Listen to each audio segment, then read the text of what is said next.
السلام علیکم ورحمۃ اللہ. اذان دے دیں.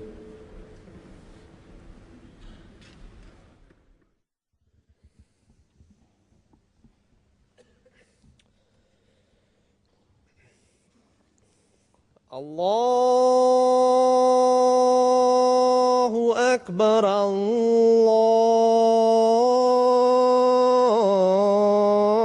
الله أكبر الله أكبر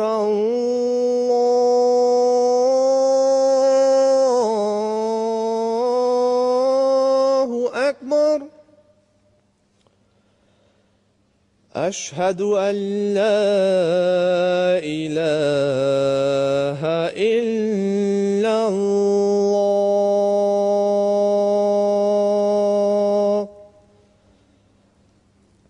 أشهد أن لا إله إلا الله. أشهد أن محمدًا رسول الله.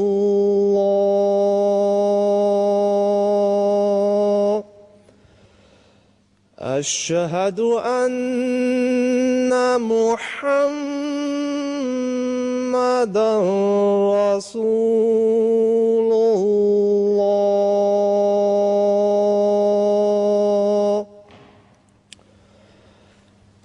حي على الصلاة.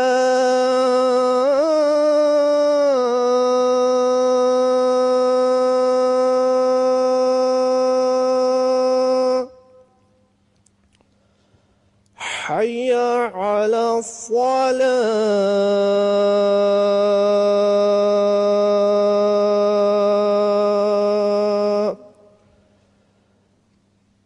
حي على الفلاح. حي على الفلاح.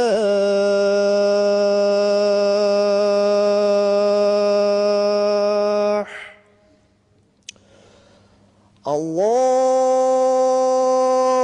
أكبر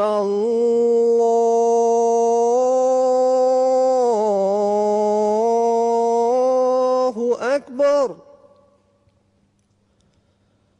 لا إله إلا الله.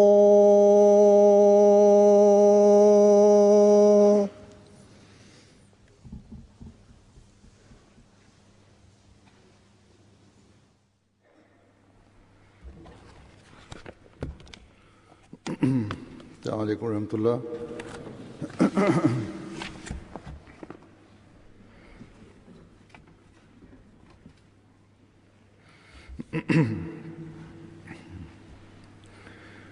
أشهد أن لا إله إلا الله وحده لا شريك له وأشهد أن محمدًا عبده ورسوله.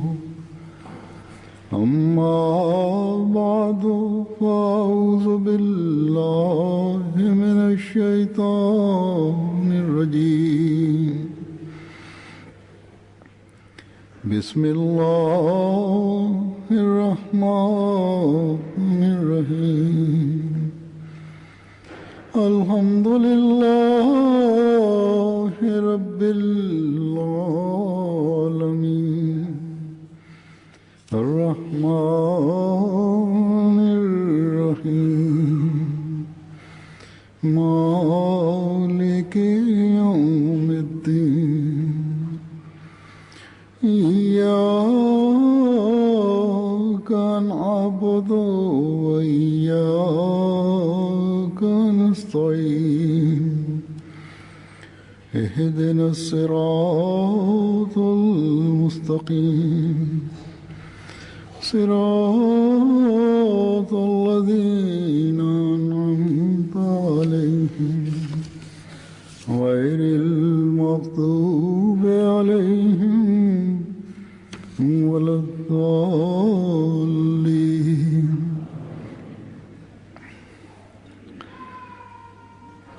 मैंने कुछ अरसे से वक्तन फ़वक्तन सहाबा मसीह मौद अलैहिस्सलाम நான் சிறிது காலமாக அவ்வப்போது ஹஜ்ரத் மஸீஹ் மவ்ஊத் அலைஹிஸ்ஸலாம் அவளது சஹாபாக்களின் அறிவிப்புகளை எடுத்து கூறுவதை ஆரம்பித்துள்ளேன். முதலில் ஆரம்பத்தில் ஒட்டுமொத்தமாக அறிவிப்புகளை எடுத்து கூறி வந்தேன். பிறகு பல்வேறு தலைப்புகளின் கீழ் இதை எடுத்துரைக்க வேண்டும் என்ற எண்ணம் எனக்கு ஏற்பட்டது. எனவே கடந்த பல மாதங்களாக, இன்னும் சொல்வதென்றால் பல வருடங்களாக இந்த தொடர் நீடிக்கின்றது. இன்றும் நான் இதே தொடரில் ஹஜ்ரத் மஸீஹ் மவ்ஊத் அலைஹிஸ்ஸலாம் அவர்களது சஹாபாக்களின் கனவுகள் மற்றும் ஆன்மீக கஷ்பு காட்சிகள் பற்றி எடுத்து கூறுவேன். இது உண்மையில் மஸீஹ் மவ்ஊத் அலைஹிஸ்ஸலாம் அவர்களின் உண்மையை நிரூபிப்பதற்காக இருக்கின்றது, அல்லது ஈமானையும் நிச்சய உறுதியையும் வளர்க்கக்கூடியவையாக அவை உள்ளன. நம்மிடத்திலும் அந்த ஈமானும் நிச்சய உறுதியும் உருவாக வேண்டும் என்பதே இவற்றை எடுத்து கூறுவதன் நோக்கமும் ஆகும். நமக்கும் அல்லாஹ்வுடன் உண்மையான தொடர்பு ஏற்பட வேண்டும். அல்லாஹ்வுடன் எத்தகைய உறவை உருவாக்குவதற்காக வாக்களிக்கப்பட்ட மஸீஹ் அலைஹிஸ்ஸலாம் அவர்கள் வந்தார்களோ அப்படிப்பட்ட உண்மையான தொடர்பை நாம் அல்லாஹ்வுடன் ஏற்படுத்திக் கொள்ள வேண்டும். பல்வேறு வகையான அறிவிப்புகள் கூறப்பட்டுள்ளன. பல்வேறு இடங்களில் இந்த அறிவிப்புகள் கூறப்பட்டுள்ளன. எனவே அவை மீண்டும் கூறப்படக்கூடாது என்றே பொதுவாக நான் முயற்சி செய்து வருகின்றேன். இதற்காக செக்கிங் செய்யப்படுகிறது. எவ்வாறு இருப்பினும் ஒருவேளை சில அறிவிப்புகள் மீண்டும் கூறப்படலாம். முதல் அறிவிப்பு ஹஜ்ரத் சர்தார் கரம் தாத் கான் சாஹிப் ரலியல்லாஹு அன்ஹு அவருடையதாகும். இவர்கள் 1902ஆம் ஆண்டு பையத் செய்தார்கள். அதே வருடம் மஸீஹ் மவ்ஊத் அலைஹிஸ்ஸலாம் அவர்களை சந்தித்தார்கள். கூறுகின்றார்கள், நான் பையத் செய்வதற்கு முன்பாக ஹஜ்ரத் மஸீஹ் மவ்ஊத் அலைஹிஸ்ஸலாம் அவர்களை கனவில் பார்த்தேன். ஒரு ரோட்டில் ஹஜ்ரத் மஸீஹ் மவ்ஊத் அலைஹிஸ்ஸலாம் அவர்களும் ஹஜ்ரத் முஹம்மது ரசூலுல்லாஹ் ஸல்லல்லாஹு அலைஹி வஸல்லம் அவர்களும் உலாவிக் கொண்டிருந்தார்கள். நான் அவர்களுக்கு முன்னால் வந்தேன். ஹஜ்ரத் முஹம்மது ரசூலுல்லாஹ் ஸல்லல்லாஹு அலைஹி வஸல்லம் அவர்கள் ஹஜ்ரத் மஸீஹ் மவ்ஊத் அலைஹிஸ்ஸலாம் அவர்களை பார்த்து தனது விரல்களால் சுட்டிக்காட்டியவாறு, இவர் இறைவனிடமிருந்து வந்தவர், இவர் இறைவனிடமிருந்து வந்தவர் என்று 3 முறை ஹுசூர் ஸல்லல்லாஹு அலைஹி வஸல்லம் அவர்கள் கூறினார்கள். கூறுகின்றார்கள், 1902ஆம் ஆண்டு நான் காதியான் தாருல் அமானில் வைத்து, அங்கு சிறிய பள்ளிவாசல் அதாவது மஸ்ஜித் முபாரக்கில் வைத்து நான் பையத் செய்த போது நான் கனவில் கண்ட அந்த வடிவத்தில் ஹஜ்ரத் மஸீஹ் மவ்ஊத் அலைஹிஸ்ஸலாம் அவர்களை பார்த்தேன். பிறகு ஹஜ்ரத் கரீமுத்தீன் சாஹிப் ரலியல்லாஹு அன்ஹு அவர்கள் அறிவிக்கின்றார்கள், இவர்கள் 1896ஆம் ஆண்டில் பையத் செய்தார்கள். அதே வருடம் ஹஜ்ரத் மஸீஹ் மவ்ஊத் அலைஹிஸ்ஸலாம் அவர்களை சந்திக்கும் நட்பாக்கியமும் இவருக்கு கிடைத்தது. கூறுகின்றார்கள், 1896ஆம் ஆண்டு ஏறக்குறைய பாதி கழிந்திருந்த நிலையில், அதாவது அந்த ஆண்டில் மே அல்லது ஜூன் மாதத்தில் கனவில் இவர் ஹஜ்ரத் மஸீஹ் மவ்ஊத் அலைஹிஸ்ஸலாம் அவர்களை ஹுசூர் அலைஹிஸ்ஸலாம் அவர்கள் ஒட்டகத்தில் சவாரி செய்து கொண்டிருக்கும் நிலையில் சந்தித்தார்கள். கனவில் ஹஜ்ரத் மஸீஹ் மவ்ஊத் அலைஹிஸ்ஸலாம் அவர்கள் ஒட்டகத்தில் சவாரி செய்து வருவதை பார்த்தார்கள். கூறுகின்றார்கள், இந்த அடியான் தனியாக இந்த தருணத்தில் ஹஜ்ரத் மஸீஹ் மவ்ஊத் அலைஹிஸ்ஸலாம் அவர்கள் புதிதாக உளப்பட்டிருந்த ஒரு வயலை கடந்து சென்ற சமயத்தில் அவர்களை நான் சந்தித்தேன். அங்கு பெரும் பெரும் மண் குவியல்கள் இருந்தன. ஹுசூர் அலைஹிஸ்ஸலாம் அவர்கள் என் பக்கம் வந்து கொண்டிருந்தார்கள். மிகுந்த மகிழ்ச்சியுடனும் அன்புடனும் என்னை முசாஃபா செய்தார்கள். இந்த நிலைமையில் இந்த அடியான் மிகவும் மகிழ்ச்சி அடைந்தேன். கனவிலேயே இதற்கு முன்னர் நக்ஷ்பந்த் பிரிவை சார்ந்த ஒரு பீருடன் எனக்கு சந்திப்பு நிகழ்ந்திருந்தது.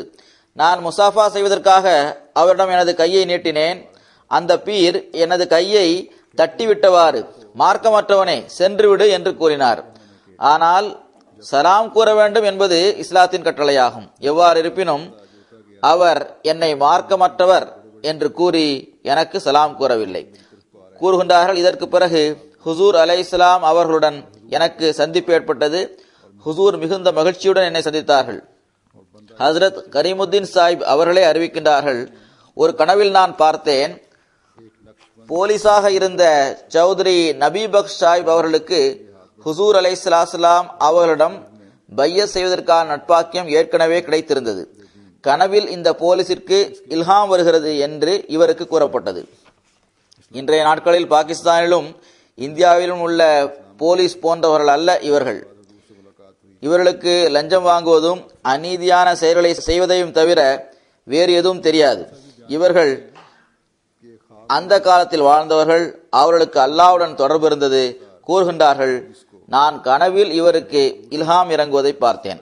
கூறுகின்றார்கள், நான் இந்த கனவை எனது நண்பரான சையத் முகமது அலி ஷா சாஹிப் அவர்களிடம் கூறினேன். அதற்கு அவர், வீணாக தலைவலி உண்டாக்காதீர் என்று கூறினார். ஆனால் நான் சுபுஹ் நேரத்தில் பள்ளிவாசலில் தொழுதுவிட்டு திரும்பி வந்தபோது சூரியன் உதயமாகி இருந்தது. அப்போது மர்ஹூம் சையத் முகமது அலி ஷா சாஹிப் அவர்களும் சௌத்ரி நபி பக்ஷ் சாஹிப் அவர்களும் சேர்ந்து சௌத்ரி சாஹிப் அவர்கள் இரவில் எழுதியிருந்த சில சொற்கள் அடங்கிய தாள்களை அவை வரிசை மாறி வைக்கப்பட்டிருந்ததால் அவற்றை ஒழுங்குபடுத்தி கொண்டிருந்ததை நான் பார்த்தேன். சையத் முகமது அலி ஷா சாஹிப் அவர்கள் இவரிடம், வீணாக எனக்கு தலைவலி உண்டாக்காதீர் என்றே கூறியிருந்தார்கள். அதாவது சௌத்ரி சாஹிப்பிற்கு எந்த இல்ஹாமும் வரவில்லை என்றே கூறியிருந்தார். ஆனால் நான் தொழுதுவிட்டு திரும்பி வந்தபோது சௌத்ரி நபி பக்ஷ் சாஹிப் அவர்களும் முகமது அலி ஷா சாஹிப் அவர்களும் அமர்ந்திருந்தார்கள். இவர்களுக்கிடையில் பரஸ்பரம் தொடர்பு இருந்தது. இவர்கள் சில தாள்களை வரிசைப்படி வைத்துக் கொண்டிருந்தார்கள். கூறுகின்றார்கள், இதனால் இவை இரவில் வந்த இல்ஹாம்களாக அல்லது வேறு எந்த நேரத்திலாவது வந்த இல்ஹாம்களாக இருக்கலாம். அவற்றை அவர்கள் வரிசைப்படுத்தி வைக்கின்றார்கள் என்ற சந்தேகம் எனக்கு எழுந்தது. தலைவலி உண்டாக்காதீர் என்று முதலில் நீங்கள் கூறியிருந்தீர்கள். இப்போது இது என்ன விஷயம் என்று கூறுங்கள் என்று நான் அவர்களிடம் கேட்டேன். இதை கேட்ட அவர்கள், மக்கள் எள்ளி நகையாடி பரிகாசம் செய்வதால் நாங்கள் இது பற்றி வெளிப்படையாக கூறவில்லை என்று கூறினார்கள். கூறுகின்றார்கள், அந்த சமயத்திலிருந்தே ஹுசூர் அலைஹிஸ்ஸலாம் அவர்களது முரீதுகளுக்கு இல்ஹாம் வருகின்றது. எனவே கண்டிப்பாக மஸீஹ் அலைஹிஸ்ஸலாம் அவர்கள் உண்மையாளர் ஆவார்கள் என்ற எண்ணம் எனக்கு ஏற்பட்டது. அப்போது எனக்கு 16 அல்லது 17 வயதுதான் இருக்கும். நான் ஹுசூர் அவர்களின் எந்த நூலையும் படித்ததில்லை. அவ்வாறே ஆராய்ச்சி செய்யும் இயல்பும் என்னிடம் இருக்கவில்லை. நான் சிறுவனாக இருந்தேன். எந்த மார்க்க கல்வியும் எனக்கு கிடைக்கவில்லை.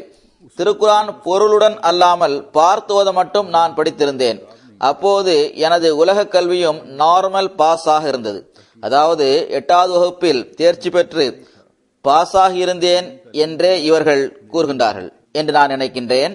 நான் கிலா சூபா சிங் என்ற பள்ளியில் துணை ஆசிரியராக பணியாற்றி வந்தேன். பிறகு கனவில் நான் பார்த்தேன், செப்டம்பர் அக்டோபர் ஆகிய மாதங்களில் நான் மரணித்து விடுவேன் என்று கனவில் பார்த்தேன். பிறகு நான் அதற்காக காத்து கொண்டிருந்தேன். இப்போது எனது மரணத்தின் சமயம் அருகில் வந்துவிட்டது என்று நினைத்தேன். நிச்சயமாக நான் இந்த காத்தக் மாதத்தில், இது ஒரு பஞ்சாபி மாதத்தின் பெயராகும், இந்த மாதத்தில் மரணித்து விடுவேன் என்று கருதினேன். ஏனென்றால் இதற்கு முன்பு நான் கண்ட கனவுகள் நிறைவேறியிருந்தன.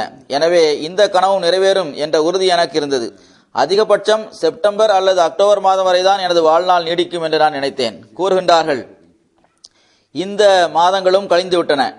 நான் முகமது அலி ஷா சாஹிபிடம், நீங்கள் நூல்களை படித்துள்ளீர்கள், உங்களுக்கு இது பற்றி திருப்தி ஏற்பட்டிருக்க வேண்டும் என்று கூறினேன். சௌத்ரி முகமது அலி ஷா சாஹிபிற்கு சௌத்ரி நபி பக்ஷ் சாஹிபுடன் தொடர்பு இருந்தது. அவர்களுக்கு வரும் இல்ஹாம்கள் பற்றியும் அவருக்கு தெரிந்திருந்தது. அவர் அந்த சமயம் வரை பையத் செய்யாமல் இருந்தாலும் ஹஜ்ரத் மஸீஹ் மவ்ஊத் அலைஹிஸ்ஸலாம் அவர்கள் தொடர்பாக அவர் சிறந்த தாக்கத்திற்கு ஆளாகியிருந்தார். அன்னாரது நூல்களை படித்து வந்தார். நான் அவர்களிடம், நீங்கள் நூல்களை படித்துக் கொண்டிருக்கின்றீர்கள், உங்களுக்கு இது பற்றி திருப்தி ஏற்பட்டுள்ளதா இல்லையா என்று எனக்கு தெரியாது. ஆனால் நான் உங்களை விட முன்னதாகவே ஹஜ்ரத் மஸீஹ் மவ்ஊத் அலைஹிஸ்ஸலாம் அவர்களிடம் பையத் செய்து விடுவேன் என்று கூறினேன்.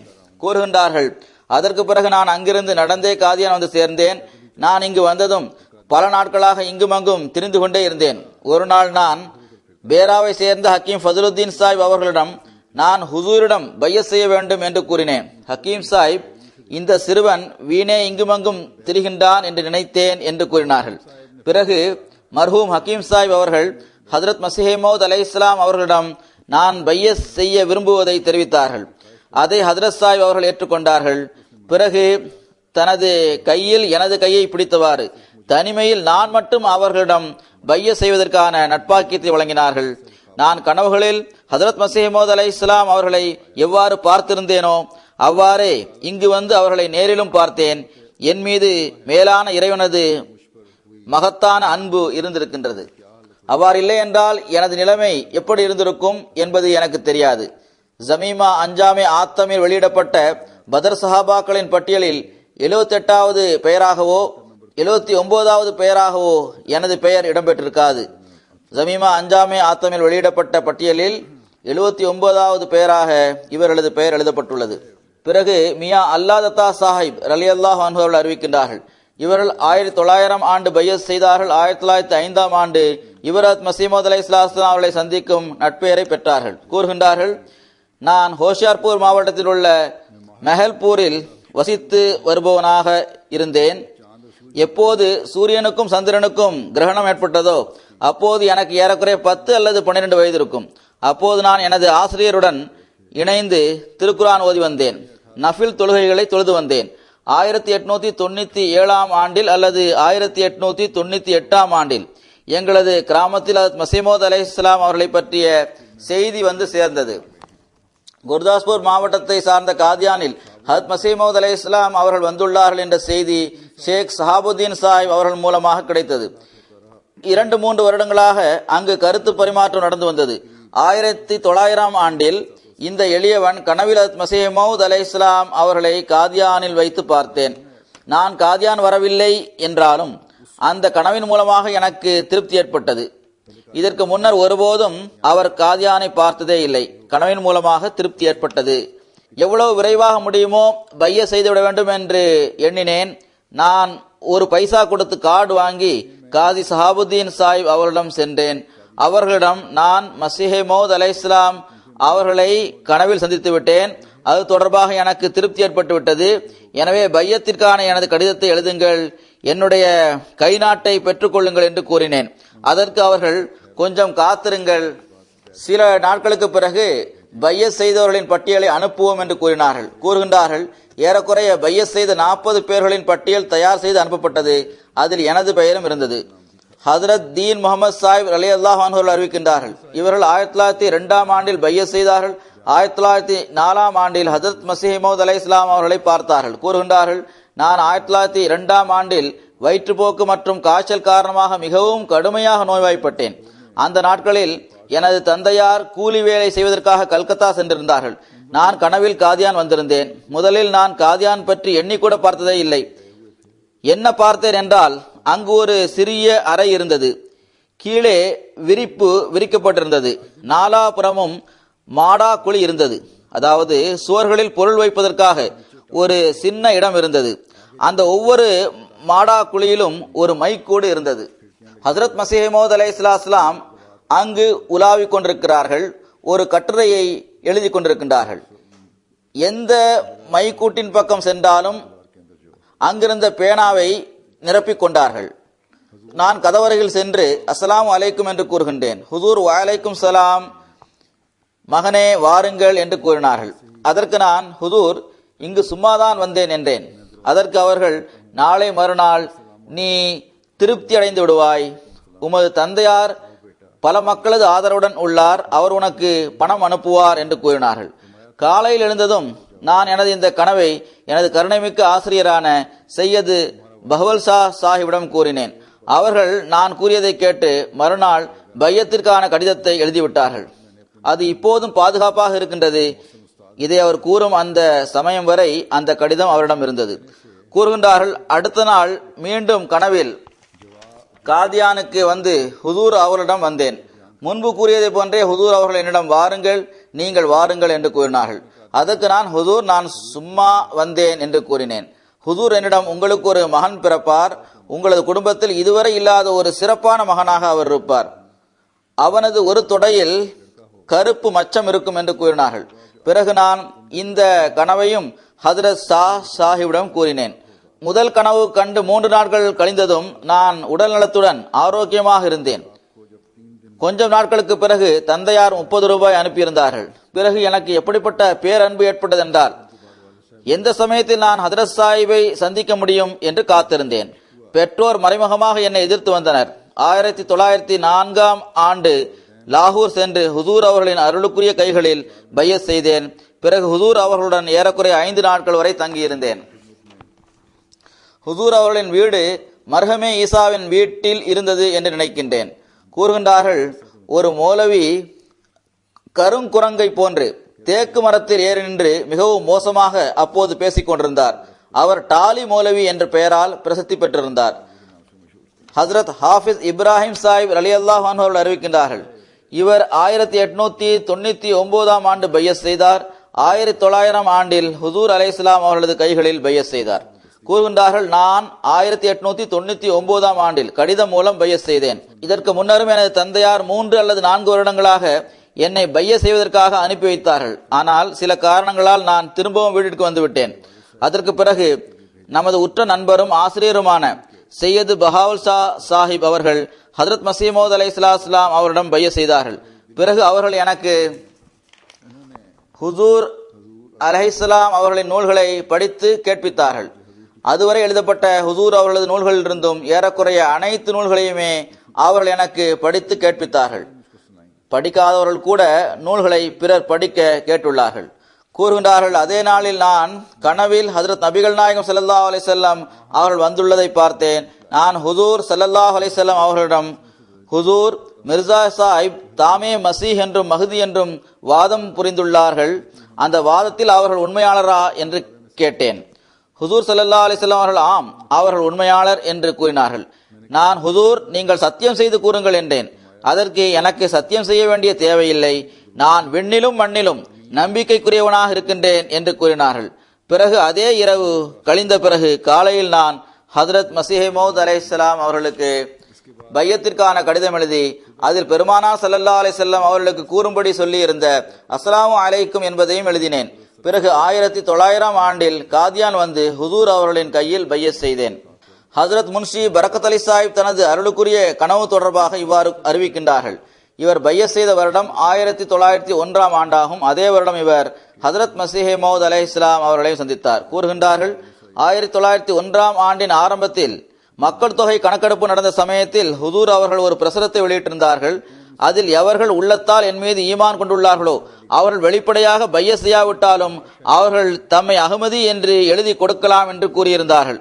அப்போது எனக்கு எந்த அளவு நல்லெண்ணம் ஏற்பட்டிருந்தது என்றால், ஓரளவு நான் சந்தாவும் கொடுத்து வந்தேன். நான் பையத் செய்யவில்லை, ஆனால் மக்கள் தொகை கணக்கெடுப்பின் போது நான் என்னை பற்றி அகமதி என்று எழுதி கொடுத்தேன். நான் கனவில் ஒரு நாள் ஹுசூர் அவர்களை சந்தித்தேன். அப்போது ஏறக்குறைய அதிகாலை 4 மணியாக இருந்தது. எனக்கு அருகிலுள்ள அறையில் ஹுசூர் அவர்கள் வந்துள்ளார்கள் என்று எனக்கு தெரிய வந்தது. எனவே நானும் ஹுசூர் அவர்களை சந்திக்கும் நட்பாக்கியத்தை அடைவதற்காக அந்த அறைக்கு சென்றேன். சென்று அஸ்ஸலாமு அலைக்கும் என்று கூறினேன். ஹுசூர் வலைக்கும் சலாம் என்று பதில் கூறிவிட்டு, பரக்கத் அலி, நீங்கள் நம்பக்கம் எப்போது வருவீர்கள் என்று கேட்டார்கள். அதற்கு நான், ஹஜ்ரத், நான் இப்போது வந்து விடுவேன் என்று கூறினேன். ஹுசூர் அப்போது கட்டிலில் அமர்ந்திருந்தார்கள். உடலின் மேற்பகுதியில் ஆடை இருக்கவில்லை, தலைமுடி நீளமாக இருந்தது, வயிறும் தெரிந்தது. அதற்கு பிறகு சில நாட்கள் கழிந்ததும் நான் எழுத்துப்பூர்வமாக பையத் செய்து விட்டேன். இந்த காட்சி எனக்கு நான் விழித்திருக்கும் நிலையில் காட்டப்பட்டது. அவ்வாறே இதுவரை அது எனது நினைவில் இருக்கின்றது. அதற்கு பிறகு ஆண்டு மாநாடு நடைபெற்ற சமயத்தில் நான் காதியான் தாருல் அமானுக்கு சென்று ஹுசூர் அவர்களின் கைகளில் பையத் செய்தேன். நான் கனவில் பார்த்தது போன்றே முற்றிலும் அப்படியே ஹுசூர் அலைஹிஸ்ஸலாம் அவர்களின் அருளுக்குரிய தோற்றம் இருப்பதை அப்போது நான் பார்த்தேன். இதற்கு சில நாட்கள் கழிந்த பிறகு நான் தற்செயலாக ஹஜ்ரத் சாஹிப்ஜாதா மிர்சா பஷீர் அஹமத் சாஹிப் அவர்கள் தற்போது வசித்து வருகின்ற அந்த விருந்தினர் விடுதிக்கு வந்திருந்தேன். இந்த வீடு மஸ்ஜித் அக்ஸாவிற்கு அருகில் உள்ளது. கூறுகின்றார்கள், நான் ஒரு கட்டிலில் அமர்ந்திருந்தேன். முன்னால் உள்ள மேல்தளத்தில் அல்லது ஓரளவு உயர்வான இடத்தில் ஹுசூர் அலைஹிஸ்ஸலாம் அவர்கள் வந்து அமர்ந்தார்கள். ஹுசூர் குளித்துவிட்டு வந்திருந்தார்கள். முடி விரிந்து கிடந்தது. உடலின் மேல் பகுதியில் ஆடை இருக்கவில்லை. குறிப்பாக நான் கனவில் கண்ட அதே வடிவமாக அது இருந்தது. இந்த கனவை எனக்கு நேர்வழி காட்டுவதற்காக இறைவன் எனக்கு காட்டியுள்ளான் என்று மேலும் எனக்கு உறுதி ஏற்பட்டது. முஸ்தகீம் சாஹிப் அவர்களின் மகன் ஹஜ்ரத் ஹைருத்தீன் சாஹிப் கூறுகின்றார்கள், இவர் பையத் செய்த வருடம் 1906ஆம் ஆண்டாகும். 1906ஆம் ஆண்டிலேயே இவர்கள் ஹுசூர் அலைஹிஸ்ஸலாம் அவர்களை சந்தித்தார்கள். கூறுகின்றார்கள், ஒரு நாள் தூக்கத்தின் போது வானத்திலிருந்து ஒரு குரலை கேட்டேன். அந்த குரல் மலக்குகளுக்கு மத்தியில் நூருதீனுக்கு அப்துல் பாசித் என்று பெயர் என்று கூறியது. இந்த சம்பவத்தை நான் ஹதரத் முதலாவது கலிஃபத்துல் மஸீஹ் ரலியல்லாஹு அன்ஹு அவரிடம் கூறினேன். அவர்கள் சிரித்தவாறே, எனக்கும் தெரியும், எனது பெயர் அப்துல் பாசித் ஆகும் என்று கூறினார்கள். முஸ்தகீம் சாஹிப் அவர்களது மகனான ஹசரத் ஹைருதீன் சாஹிப் அவர்களது அறிவிப்பாகும் இது. ஹசரத் இரண்டாவது கலிஃபத்துல் மஸீஹ் அவர்களை பற்றி குறிப்பிட்டவாறு அவர்கள் இவ்வாறு கூறுகின்றார்கள். ஹசரத் இரண்டாவது கலிஃபத்துல் மஸீஹ் அவர்கள் கிலாஃபத்தின் ஆடையை அணிந்து மஸ்ஜித் முபாரக்கில் முதல் சொற்பொழிவை ஆரம்பித்த போது அந்த சமயத்தில் அவர்களது தொடையில் கட்டி இருந்ததால் அவர்கள் அமர்வதற்காக நாற்காலி கொண்டு வரப்பட்டது. அவர்கள் சொற்பொழிவை துவக்கிய போது இந்த எளியவன் மாடிப்படிகளுக்கு எதிரில் பள்ளிவாசலில் அமர்ந்திருந்தேன். முழு பள்ளிவாசலும் நிரம்பி இருந்தது. அப்போது நான் தூக்கத்திலும் இல்லை, சிற்றுறக்கத்திலும் இல்லை, மாறாக நன்றாக விழித்திருக்கும் நிலையில் நான் அமர்ந்திருந்தேன். நான் என்ன பார்த்தேன் என்றால், சூரிய ஒளியில் மாற்றம் ஏற்பட்டு வேறொரு ஒளி வந்திருந்தது. அந்த ஒளி எத்தகைய இன்பத்தையும் ஆனந்தத்தையும் தன்னகத்தே கொண்டதாக இருந்ததென்றால் அதன் நிலையை எடுத்து கூற முடியாது. அதன் இன்பத்தையும் ஆனந்தத்தையும் என்னால் கணித்து பார்க்க முடியாது. பார்த்து கொண்டிருக்கும் போதே பள்ளிவாசல் அங்கிருந்து மறைந்து விட்டது, சபையும் மறைந்து விட்டது. ஹஜ்ரத் இரண்டாவது கலிஃபத்துல் மஸீஹ் அவர்களின் தோற்றம் மட்டும் ஒரு நட்சத்திரத்தின் வடிவம் பெற்ற நிலையில் கண்களுக்கு தெரிந்தது. அது அந்த ஒளிக்குள் சுற்றி கொண்டிருந்தது. வெகு நேரமாக இதே நிலையை நான் பார்த்து கொண்டே இருந்தேன். இந்நிலையில் நான் தூங்கவும் இல்லை, எனக்கு சிற்றுறக்கமும் வரவில்லை. மாறாக நான் நல்ல நிலையில் சபையில் அமர்ந்துள்ளேன். இந்த ஆன்மீக காட்சியையும் பார்த்து கொண்டிருந்தேன். சிறிது நேரத்திற்கு பிறகு மீண்டும் பழைய நிலை திரும்பியது. பள்ளிவாசல் தெரிய ஆரம்பித்தது. மக்களும் அதே பழைய நிலைமையில் இருந்தது தெரிந்தது.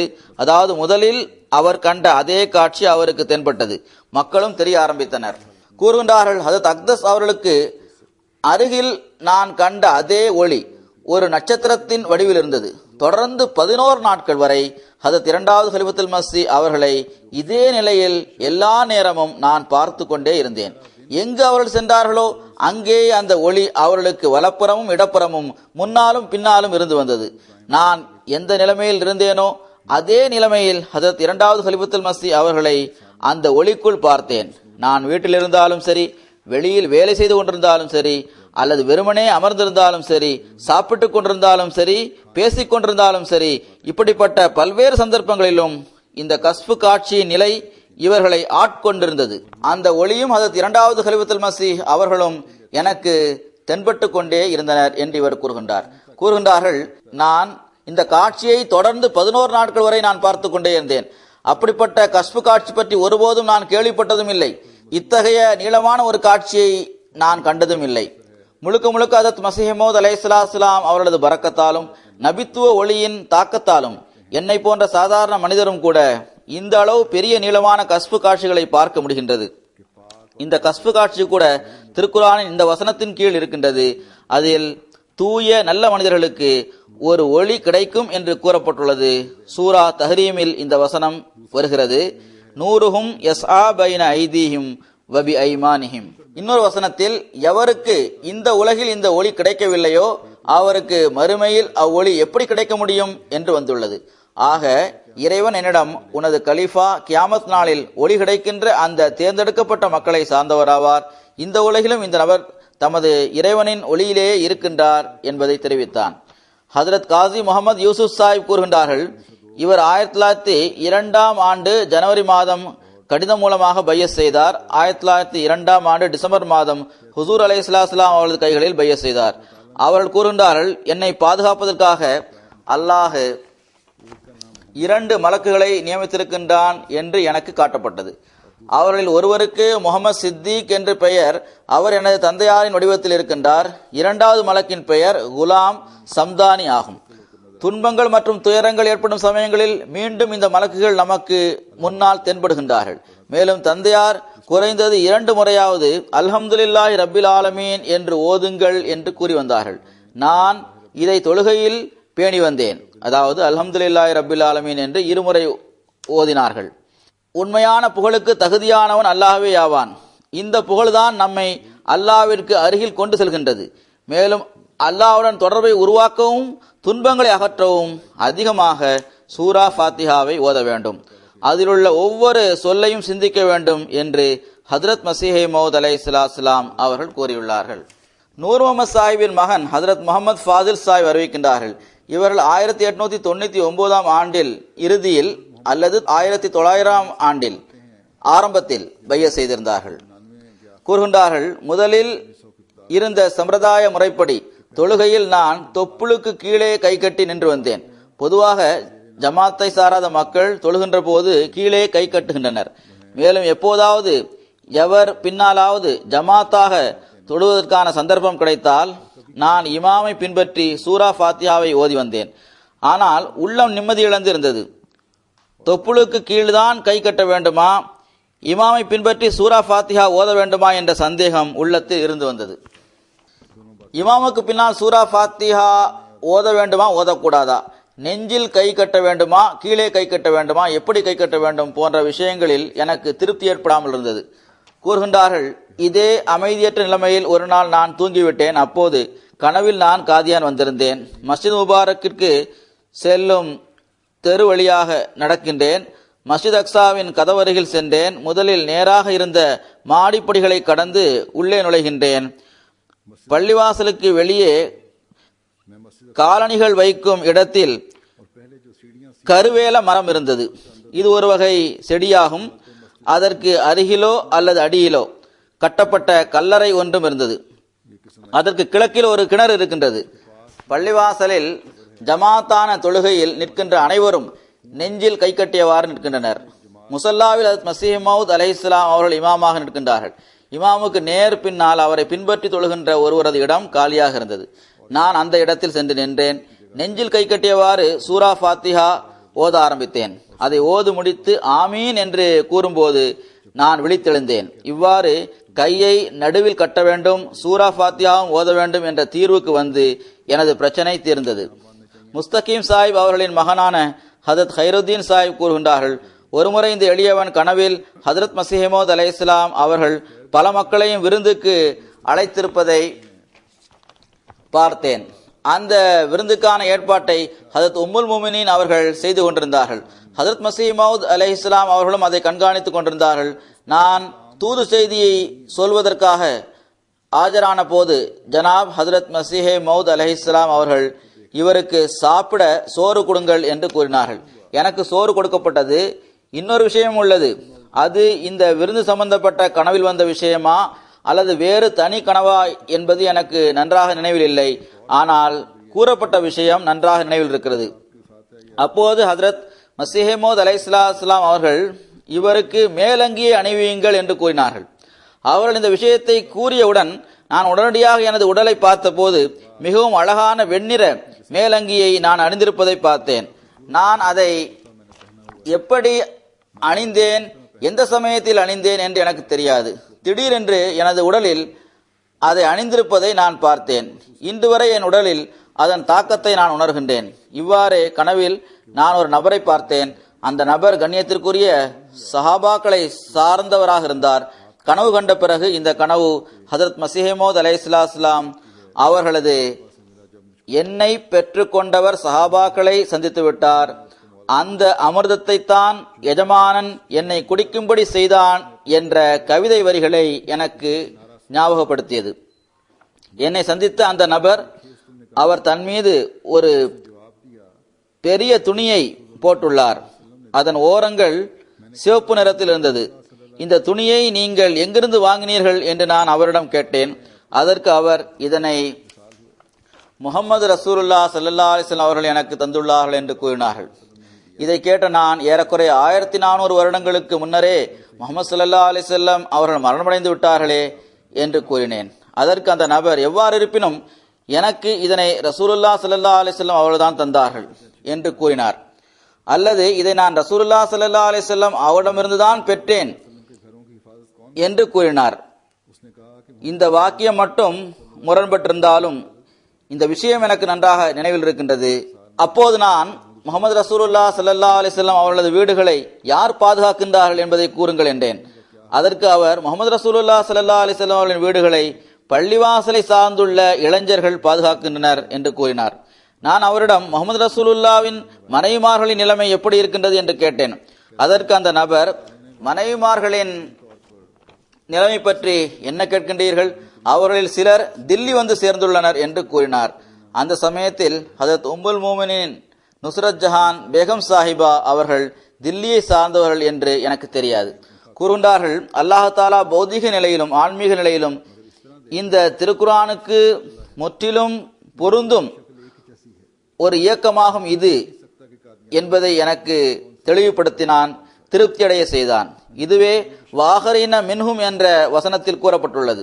ஹைருதீன் சாஹிபின் இன்னொரு அறிவிப்பு இருக்கின்றது. அவர்கள் கூறுகின்றார்கள், ஒரு நாள் நான் கனவில் மஸ்ஜித் அக்ஸாவை பார்த்தேன். எவ்வாறு நான் அதை பார்த்தேன் என்றால், அதற்கு பக்கத்திலேயே பைத்துல்லாவும் இருக்கின்றது. இரண்டின் தோற்றமும் ஒன்று போல் இருக்கின்றது. காதியானுள்ள மஸ்ஜித் அக்ஸா எது, பைத்துல்லா எது என்பதை என்னால் அடையாளம் கண்டுகொள்ள முடியவில்லை. இந்த இரண்டின் தோற்றமும் எனக்கு சந்தேகத்தை ஏற்படுத்திவிட்டது. இதை மஸ்ஜித் அக்ஸா என்று கூறுவேனா, அதை மஸ்ஜித் அக்ஸா என்று கூறுவேனா என்று நான் கூறிக்கொண்டிருந்தேன். இரண்டுமே எனக்கு சந்தேகத்திற்குரியதாக ஆகிவிட்ட நிலையில் என் கண்கள் திறந்தன. அப்போது வாஹரீன மின்ஹும் லம்மா யல்ஹகூபிஹும் என்பதற்கு பொருந்துகின்ற அந்த இயக்கம்தான் இது என்பது எனது உள்ளத்தில் போடப்பட்டது. ஹக்கீம் அத்தா முகமது சாஹிப் கூறுகின்றார்கள், இவர்கள் 1901ஆம் ஆண்டில் பையஸ் செய்தார்கள். அதே ஆண்டில் ஹுசூர் அலைஹிஸ்ஸலாம் அவர்களை சந்தித்தார்கள். அவர்கள் கூறுகின்றார்கள், பையஸ் செய்த பிறகு சில நாட்கள் வரை காதியானில் தங்கியிருந்தேன். பிறகு ஹுசூரிடம் அனுமதி பெற்று லாகூர் திரும்பி வந்தேன். அப்போது துணி நெய்பவரான சூஃபி அகமது ஜான் சாஹிப் அவர்கள் அஹமதியா ஜமாத் சகோதரர்களை என்னை சந்திக்கும்படி செய்தார். சிறிது காலத்திற்கு பிறகு ஒரு நபர் அன்புடன் மீண்டும் முகமது சாஹிப் காதியானுக்கு வந்து விட்டார்கள் என்று கூறினார். இதை ஒரு அகமதி கூறுகின்றார்கள், இந்த விஷயத்தை கேட்டு எனக்கு மிகவும் வியப்பாக இருந்தது. அவர் புதிதாக பைய செய்திருந்தார். கூறுகின்றார்கள், அப்போது நான் துவா செய்தேன், இறைவா, முகமது ஸல்லல்லாஹு அலைஹி வஸல்லம் அவர்கள் மீண்டும் வந்து விட்டார்கள் என்பது இந்த ஜமாத்தின் கொள்கையாகும். மிர்சா சாஹிப் எப்படி முகமதாக முடியும் என்று கேட்டேன். நான் கனவில் பார்த்தேன், ஹஜ்ரத் மஸீஹ் மவ்ஊத் அலைஹிஸ்ஸலாம் அவர்கள் நிற்கின்றார்கள். அப்போது வானத்திலிருந்து ஒரு மலக்கு இறங்கி இவர்கள் யார் என்று என்னிடம் கேட்டார். அதற்கு நான் இவர் மிர்சா சாஹிப் என்று கூறினேன். பிறகு நான் பார்த்தேன், விண்ணிலிருந்து பெருமானார் ஸல்லல்லாஹு அலைஹி வஸல்லம் அவர்களது ஒளி இறங்கியது. அந்த ஒளி ஹஜ்ரத் மஸீஹ் மவ்ஊத் அலைஹிஸ்ஸலாம் அவர்களது மூளையில் நுழைந்தது. பிறகு அந்த ஒளி அன்னாரது முழு உடலிலும் புகுந்தது. ஹுசூர் அவர்களது முகம் அந்த ஒளியால் ஒளி நிரம்பியதாக ஆனது. அப்போது அந்த வானவர் இவர் யார் என்று கேட்டார். அதற்கு நான், முதலில் இவர் மிர்சா சாஹிபாக இருந்தார், இப்போது உண்மையிலேயே முகமதாக ஆகிவிட்டார் ஸல்லல்லாஹு அலைஹி வஸல்லம் என்று கூறினேன். இதுவே ஒரு ஆட்சேபனையாக கூறப்படுகிறது. உண்மையில் இந்த முகம்மதிய ஒளியை பரப்புவதற்காகவே ஹஜ்ரத் மஸீஹ் மவ்ஊத் அலைஹிஸ்ஸலாம் அவர்கள் வந்துள்ளார்கள். ஹஜ்ரத் ஷேக் முகமது அஃப்சல் சாஹிப் கூறுகின்றார்கள், இவர் 1905ஆம் ஆண்டு பைய செய்தார்கள். கூறுகின்றார்கள், இந்த எளியவனுக்கு 12 வயது ஆன சமயத்தில் எனது குடும்பத்தில் எனது பெரியப்பா ஹக்கீம் ஷேக் இபாதுல்லா சாஹிப் அவர்களும் எனது பெரியப்பாவின் மகன் ஷேக் கரமிலாஹி சாஹிப் ஆகியோர் ஹஜ்ரத் மஸீஹ் மவ்ஊத் அலைஹிஸ்ஸலாம் அவர்களிடம் பைய செய்திருந்தனர். ஆனால் இந்த தொண்டன் ஹஜ்ரத் மஸீஹ் மவ்ஊத் அலைஹிஸ்ஸலாம் அவர்களை பார்த்ததும் இல்லை, ஹுசூர் அவர்களது புகைப்படத்தையும் பார்த்ததில்லை. கனவில் எனது உடலில் இருந்த எல்லா சக்தியும் வெளியேறிவிட்டதை பார்த்தேன். ஆனால் மூளையில் புரிவதற்கும் கண்களில் பார்ப்பதற்கும் உரிய ஆற்றல்கள் எஞ்சியிருந்தன. எனக்கு முன்னால் ஒரு பெரியவர் அமர்ந்திருந்தார். அவருக்கு பின்னால் இன்னொருவரது கால் அவரது முழங்கால் வரை தெரிந்தது. உட்கார்ந்து கொண்டு உன் பக்கம் பார்ப்பவர் மிர்சா சாஹிப் ஆவார்கள். பின்னால் இன்னொரு நபரது கால்கள் தெரிகின்றது. அந்த நபர் ஹஜ்ரத் ரசூலை கரீம் ஸல்லல்லாஹு அலைஹி வஸல்லம் ஆவார்கள் என்று எனது உள்ளத்தில் போடப்பட்டது. பிறகு எனது கண்கள் திறந்தன. காலையில் நான் இப்போது லாகூர் ஜமாத்தில் இருந்து வருகின்ற அப்துல்லா கான் சாஹிபின் மகன் முர்த்ததா கானிடம் இந்த கனவை பற்றி கூறி இதன் விளக்கத்தை கேட்டேன். அதற்கு அவர், உங்களுக்கு மிர்சா சாஹிப் மூலமாக ரசூலை கரீம் ஸல்லல்லாஹு அலைஹி வஸல்லம் அவர்களை பின்பற்றும் நல்வாய்ப்பு கிடைக்கும் என்று கூறினார். அவ்வாறே நடந்தது. நான் இறைவன் மீது ஆணையிட்டு இதை எழுதுகின்றேன். 1905ஆம் ஆண்டில் நான் பைய செய்த போது கனவில் என் பக்கம் பார்த்த அதே ஹுசூரை நான் பார்த்தேன். இறைவன் யாருக்கு விரும்புகின்றானோ அவருக்கு உண்மையான வழியை காட்டிவிடுகின்றான்.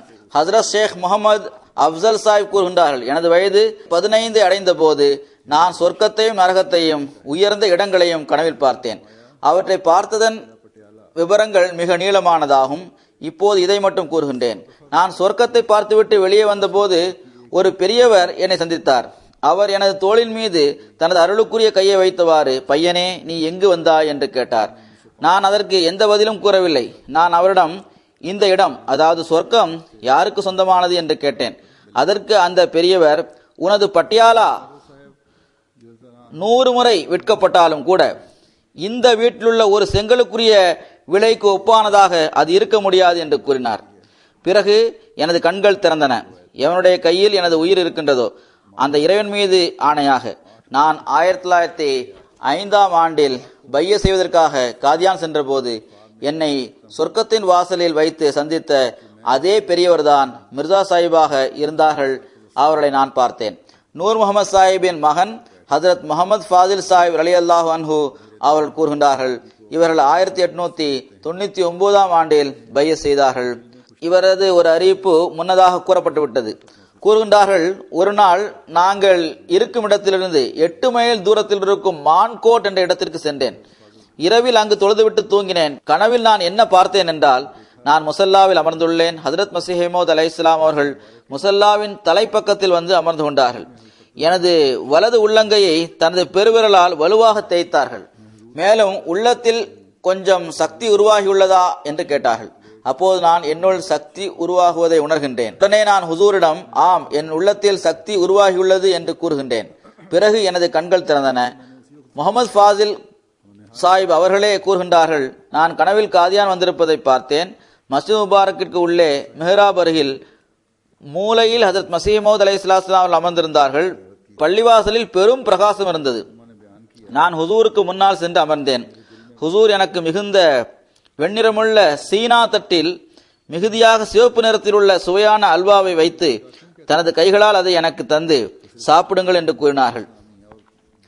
நான் அப்போதே அதை சாப்பிட்டேன். அது மிகுந்த சுவை உள்ளதாக இருந்தது. பிறகு எனது கண்கள் திறந்தன. ஹஜரத் ஹாஃபிஸ் ஜமால் அஹமது சாஹிப் கூறுகின்றார்கள், இவர்கள் 1908ஆம் ஆண்டு மே மாதம் ஹுசூர் அலைஹிஸ்ஸலாம் அவர்களை சந்தித்தார்கள். கூறுகின்றார்கள், எனது மனைவி என்னிடம் கூறினார்கள், ஒரு நாள் எனது மனதில் ஒரு சந்தேகம் உருவாகியது. பீர்கள் பலரும் உள்ளனர். அப்படி இருக்கும்போது நான் மிர்சா சாஹிப் அவர்களை உண்மையாளர் என்றும் மற்றவர்களை பொய்யர் என்றும் ஏன் கூறுகின்றோம்? உண்மையான பீர் ஹஜரத் மஸீஹ் மவ்ஊத் அலைஹிஸ்ஸலாம் அவர்கள்தான். மற்றவர்கள் அனைவரும் தவறானவர்கள் என்று ஏன் நாம் கூறுகின்றோம் என்று நினைத்தேன். இரவில் நான் கனவில் ஹஜரத் நபி கரீம் ஸல்லல்லாஹு அலைஹி வஸல்லம் அவர்கள் ஹஜரத் மிர்சா சாஹிபின் கையை பற்றியவாறு, இவரை ஏற்றுக்கொள்ளாதவர் காஃபிர் ஆவார் என்று கூறுவதை பார்த்தேன். எனது மனைவியின் குடும்பத்தினர் முதலில் சையத் அகமது ரிசாவின் முரீதுகளாக இருந்தனர். பிறகு அவருக்கு இவ்விஷயத்தில் திருப்தி ஏற்பட்டது.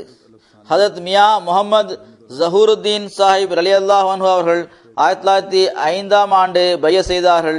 எழுதுகின்றார்கள், எனது மாமனார் காசி ஜைனுல் ஆபிதீன் சாஹிப் ஹஜரத் மஸீஹ் மவ்ஊத் அலைஹிஸ்ஸலாம் அவர்கள் வாதம் செய்வதற்கு முன்னதாக ஹஜரத் முன்ஷி அகமது ஜான் சாஹிப் ரஹமத்துல்லாஹி அலைஹி அவர்களிடம் பைய செய்திருந்தார்கள். ஹஜரத் முன்ஷி அகமது ஜான் சாஹிப் அவர்கள் லூதியானாவில் வஃபாத்தான பிறகு கண்ணியத்திற்குரிய காதி ஜைனுல் ஆபிதீன் சாஹிப் அவர்கள் பலமுறை ஹஜரத் முஜதித் அல்ஃபேசானி ரஹமத்துல்லாஹி அலைஹி அவர்களின் கபருக்கு சென்று கல்லறைகளில் இருப்பவர்களை கஷ்பில் சந்திக்கும் வழிமுறைக்கேற்ப தியானத்தில் ஈடுபட்டார்கள். ஒரு நாள் ஹஜரத் முஜதித் அல்ஃபேசானி ரஹமத்துல்லாஹி அலைஹி அவர்களை சந்தித்தார்கள். அவர்கள், நீங்கள் என்ன விரும்புகின்றீர்கள் என்று கேட்டார்கள்.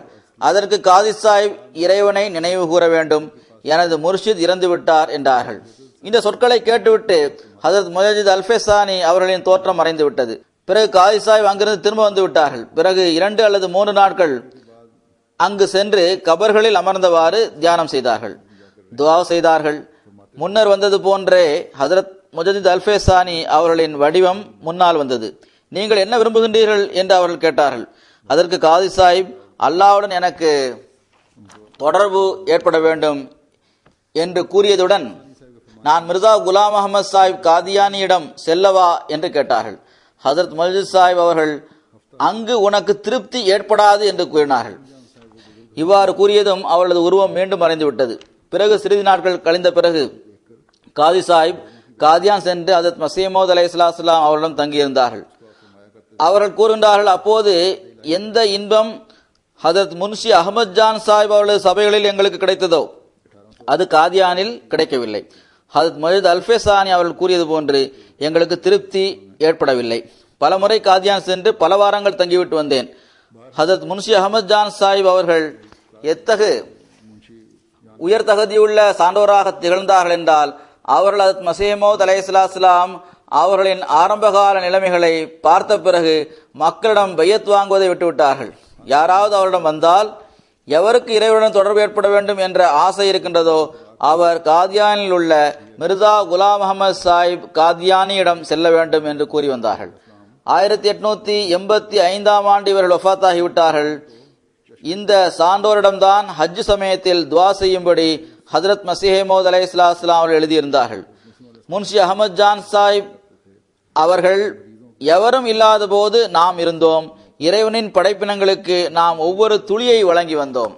ஆனால் இந்த நபர், அதாவது ஹஜ்ரத் மஸீஹ் மவ்ஊத் அலைஹிஸ்ஸலாம் அவர்கள் எத்தகு உயர்ந்த தைரியசாலியாக பிறந்துள்ளார் என்றால் இவர் நீரூற்றின் கல்லையே அகற்றிவிட்டார். இப்போது யார் விரும்பினாலும் வயிறு நிறைய நீர் அருந்தலாம் என்று கூறினார்கள். அத்துடன் ஹஜ்ரத் மஸீஹ் மவ்ஊத் அலைஹிஸ்ஸலாம் அவர்களது மகிமையை எடுத்து கூறும் விதமாக, நோயாளிகளாக இருக்கும் எங்களுக்கு உங்கள் மீதே பார்வை இருக்கின்றது, நீங்கள் இறைவனுக்காக மசீகாக ஆகிவிடுங்கள் என்ற கவிதையையும் கூறுவார்கள். ஹஜ்ரத் மஸீஹ் மவ்ஊத் அலைஹிஸ்ஸலாம் அவர்கள் லூதியானா வருவதற்கு முன்பே அவர்கள் தமது முரீதுகளிடம், மிர்சா குலாம் அஹமது சாஹிப் லூதியானா வர உள்ளார்கள், நாமும் அவர்களை சந்திக்க ஸ்டேஷனுக்கு செல்வோம், நான் யார் பக்கம் சைகை மூலமாக சுட்டி காட்டுவேனோ அவரே மிர்சா குலாம் அஹமத் சாஹிப் என்பதை நீங்கள் புரிந்து கொள்ள வேண்டும் என்று கூறியிருந்தார்கள்.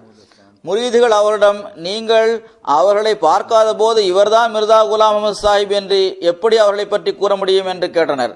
அதற்கு அவர்கள், ஹதீஸ்களில் ஏற்கனவே அவர்களது அங்க அடையாளங்கள் கூறப்பட்டிருக்கிறது என்று கூறினார்கள். பிறகு ஹஜ்ரத் மஸீஹ் மவ்ஊத் அலைஹிஸ்ஸலாம் அவர்கள் லூதியானா ஸ்டேஷனில் வந்து இறங்கியதும் பல மக்களுக்கும் மத்தியில் அவர்கள் நடந்து வந்து கொண்டிருந்தார்கள். அப்போது அவர்கள் தமது முரீதுகளிடம் சைகை மூலம் சுட்டிக்காட்டியவாறு, இந்த நபர்தான் மிர்சா குலாம் அஹமத் சாஹிப் என்று கூறிவிட்டார்கள். ஹஜ்ரத் மஸீஹ் மவ்ஊத் அலைஹிஸ்ஸலாம் அவர்கள் அவருக்கு அருகில் வந்தபோது அவர்கள் ஹஜ்ரத் மஸீஹ் மவ்ஊத் அலைஹிஸ்ஸலாம் அவர்களுக்கு அஸ்ஸலாமு அலைக்கும் என்று கூறி அவர்களிடம் முசாஃபா செய்தார்கள். முன்ஷி அஹமத் ஜான் சாஹிப் அவர்கள் ஹஜ்ரத் மஸீஹ் மவ்ஊத் அலைஹிஸ்ஸலாம் அவர்கள் மீது வைத்திருந்த அந்த பற்றை பார்த்து, பிறகு நான் ஹஜ்ரத் மஸீஹ் மவ்ஊத் அலைஹிஸ்ஸலாம் அவரிடம் பையத் செய்தேன் என்று காதி சாஹிப் அவர்கள் கூறுகின்றார்கள்.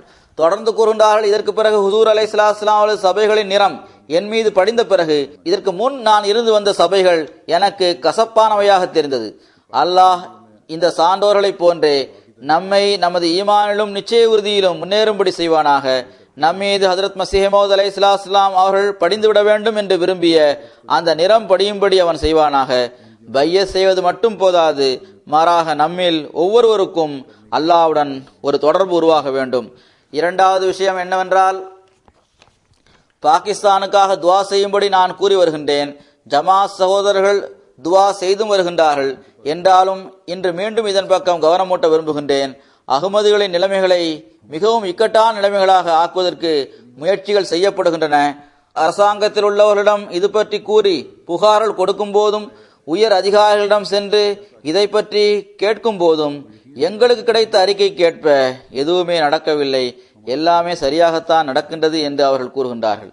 இந்த பிடிவாத போக்கு மற்றும் இந்த அவல நிலையை பார்த்து இன்னா லில்லாஹி வ இன்னா இலைஹி ராஜிஊன் என்று கூறுவதை தவிர வேறு என்ன கூற முடியும்? நிச்சயமாக அல்லாஹ் தஆலா தான் நாம் கவனம் செலுத்த வேண்டிய இடமாக இருக்கின்றான். அவ்வாறு இருக்கவும் வேண்டும். இந்த மக்களுக்கு இறைவனின் வல்லமையை பற்றிய கணிப்பு கூட இல்லை.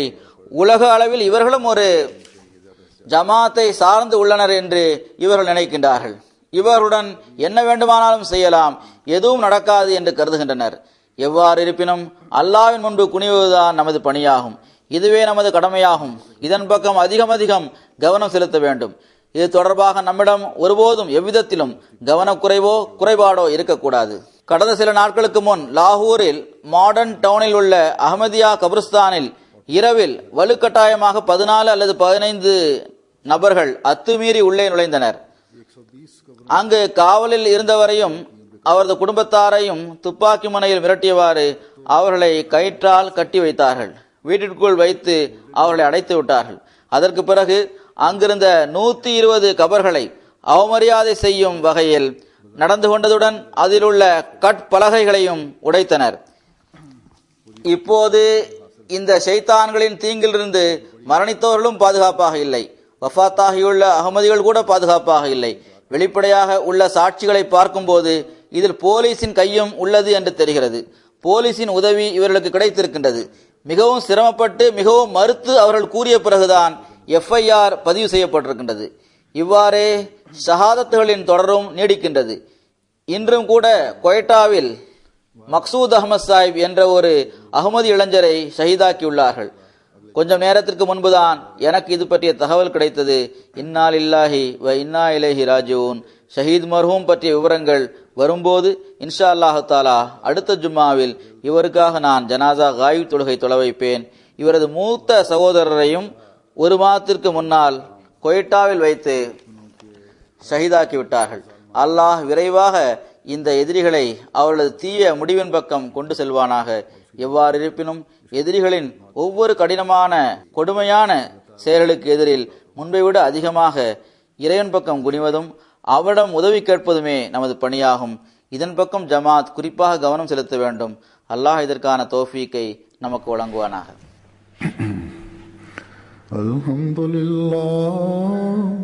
அல்ஹம்துலில்லாஹ் நஹ்மதுஹு வ நஸ்தஈனுஹு வ நஸ்தக்ஃபிருஹு வ நு'மினு பிஹி வ நதவக்கலு அலைஹி வ நஊது பில்லாஹி மின் ஷுரூரி அன்ஃபுஸினா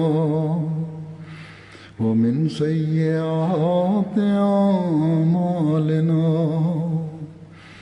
من يهده الله فلا مضل له ومن يضلله فلا هادي له ونشهد أن لا إله إلا الله ونشهد أن محمدا عبده ورسوله.